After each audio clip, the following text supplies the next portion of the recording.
Hello friends, मैं doctor Dinesh आपका स्वागत करता हूं अपने ऑफिशियल यूट्यूब चैनल काय बंधु में।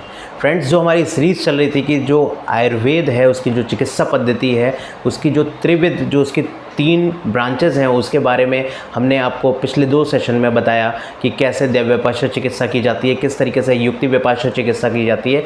आज बहुत ही इंपॉर्टेंट सत्वाब्जय चिकित्सा कैसे की जाती है। सत्वाब्जय, जैसे नाम से ही समझ में आ रहा हो कि सत्व की चिकित्सा यानी कि मन की चिकित्सा। तो मन की चिकित्सा के लिए आयुर्वेदिक संहिताओं में अलग से उल्लेख आया है, क्योंकि पहले के जो महर्षि थे उन्हें पता था कि आने वाले समय में शारीरिक व्याधि से मानसिक व्याधि ज़्यादा देखने में आएंगी। तो उसके लिए उन्होंने पूरा एक प्रोटोकॉल दिया। अगर मैं बात करूं तो अष्टांग योग की अगर हम बात करते हैं तो शुरुआत के जो 4 उनके पाद हैं, जैसे यम, नियम, आसन और प्राणायाम। उसके बाद के जो 4 पाद हैं उसमें प्रत्याहार, धारणा, ध्यान, समाधि, यानी कि पहले शरीर को उन्होंने सौष्ठव बनाया, ठीक किया, उसके बाद वो मन के ऊपर आ गए, क्योंकि शरीर को जब तक ठीक नहीं करेंगे तब तक मन के ऊपर काम नहीं किया जा सकता, या फिर मन के अंदर अगर कोई प्रॉब्लम आ रही है तो उसका इम्पैक्ट शरीर पे आता है। तो ये दोनों एक दूसरे के पूरक हैं, एक दूसरे को परिलक्षित करते हैं। अगर शारीरिक व्याधि है तो मन के ऊपर उसका असर आएगा, मानसिक व्याधि है तो शरीर पे उसका असर आएगा। आइए बात करते हैं कि किस तरीके से इसको कॉम्बैट करना है। माना गया है संहिताओं में कि धी, धृति और स्मृति, इसका विभ्रंश होने पर ही मानसिक व्याधियां होती हैं। तो उसके लिए ज्ञान, विज्ञान, धैर्य और स्मृति और समाधि, ये 5 टूल्स बताए गए हैं जिससे कि हम पेशेंट को ठीक करते हैं। तो सबसे पहले जब पेशेंट आता है जो कि मनोविकार से ग्रसित है, तो हम उसको सबसे पहले ये एक नॉलेज देते हैं कि शरीर से परे इंद्रिय है, इंद्रिय से परे मन है और मन से परे आत्मा है। तो ये जो क्रोनोलॉजी है, इसको अगर हम समझेंगे तब समझ सकते हैं कि जो आत्मा है वो सर्वोपरि है, और उसके साथ जब एक बॉडी से मृत्यु को प्राप्त होती है तो जो आत्मा उस शरीर को छोड़ दूसरा शरीर जब लेती है तो मन, बुद्धि और संस्कार ट्रांसमिट हो जाते हैं। तो ये मन, बुद्धि और संस्कार जो ट्रांसमिट होते हैं, तो इसको समझना है कि मन से भी सुपीरियर आत्मा है।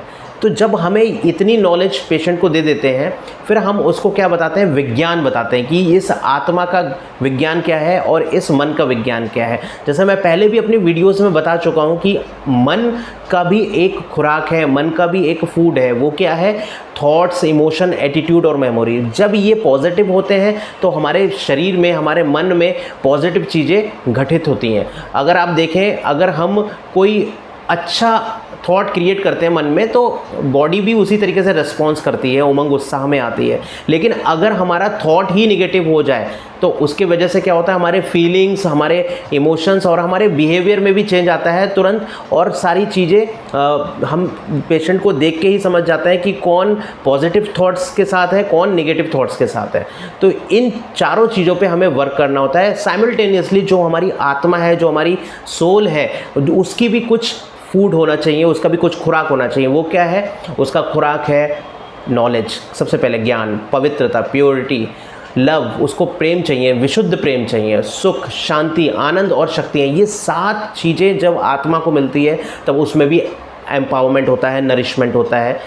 तो होता क्या है कि हम दिन भर इस शरीर के बारे में सोचते रहते हैं, जबकि प्रॉब्लम मन और आत्मा में पहले आती है, क्योंकि आजकल जितनी भी बीमारी है वो मनोदैहिक हो गई हैं।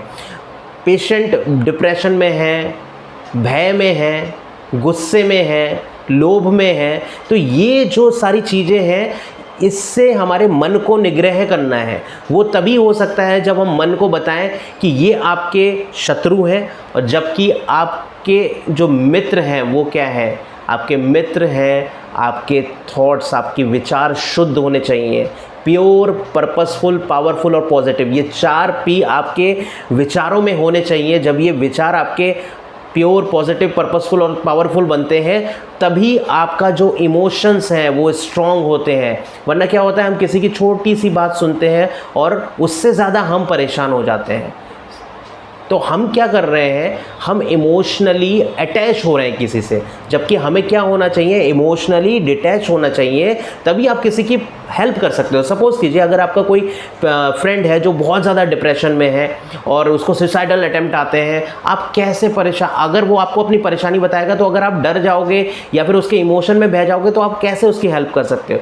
आपकी उसकी हेल्प तभी कर सकते हो जब आप थोड़ा सा डिटैच होके उसकी ये जो परेशानी उत्पन्न हुई है उसके पीछे का कारण, उसका क्या बिलीफ सिस्टम है, उसके क्या इमोशंस हैं, उससे कनेक्ट होगे तभी आप उसको एक परफेक्ट सॉल्यूशन दे सकते हो।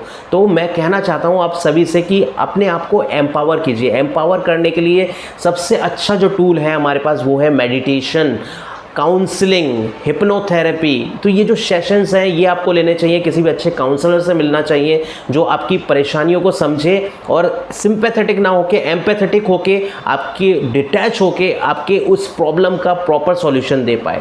होता क्या है कि हर किसी को अपनी प्रॉब्लम का सॉल्यूशन खुद ही पता होता है, बट कहीं ना कहीं जो एक इमोशनल वीकनेस की वजह से, इमोशनल ब्लॉकेज की वजह से वो परफेक्ट सॉल्यूशन निकाल नहीं पाता, और निकाल लेता है तो उसको इम्प्लीमेंट नहीं कर पाता है।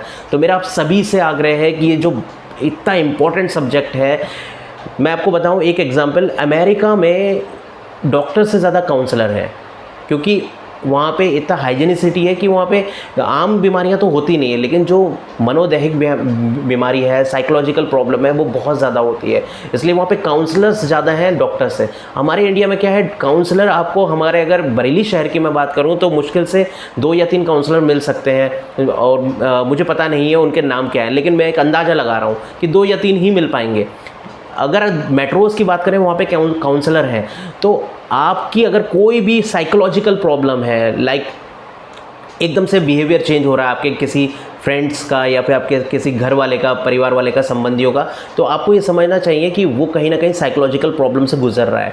तो उसको एडवाइस करो कि आप किसी अच्छे काउंसलर से मिलिए। देखिए साइकेट्रिस्ट तो बहुत हैं, वहाँ पे जाएंगे आप, दवाई दे देंगे वो आपको कुछ ऐसे दवाइयाँ हैं जो आपके उमंग उत्साह को बढ़ाते हैं, आपके हैप्पी हार्मोन्स को बढ़ा देते हैं, तो आपको ठीक लगने लगेगा। बट जैसे ही आप वो दवा बंद करोगे तो पुनः आप उसी सिचुएशन में आ जाओगे और उससे वर्स्ट सिचुएशन में आ जाओगे।